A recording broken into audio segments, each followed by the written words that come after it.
ස්වර්ණ කොට්ටාසේ මහලේකම්තුමිය ඇවිල්ලා සාකච්ඡාවක් සංවිධාන ප්‍රතිපත්තිය. මගේ නෝනා තමයි කාන්තා නියෝජ්‍ය අංක 1.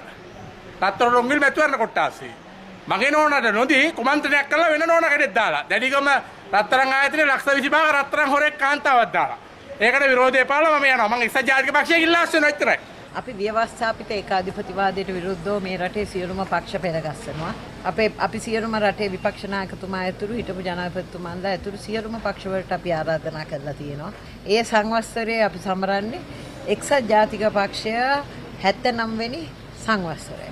එතකොට මේක සංවත්සරය සමරන්නේ අද කරගෙන යන මර්ධනකාරී කටයුතු ඒකාධිපතිවාදය විශේෂයෙන්ම අපි දැක්කා ඊයේ පෙරේද කාන්තා ඇමතිවරියක් පාර්ලිමේන්තුවේ කතා කරනවා කොහොමද පාර්ලිමේන්තුවත් වෙනස් කරන හැටි අපි ওই වගේ හඬවල් ඊට ඉස්සෙල්ලා අහලා නැහැ.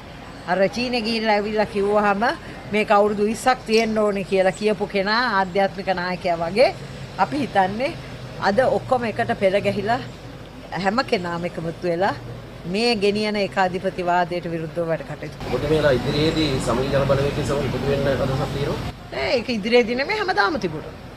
මොකද්ද අමුතු දෙයක් එක්සත් ජාතික පක්ෂයයි නේතන ඉන්නේ. සජිත් ප්‍රේමදාස මහත්තයා එක්සත් ජාතික පක්ෂයට නියෝජ්‍ය නායකතුමා.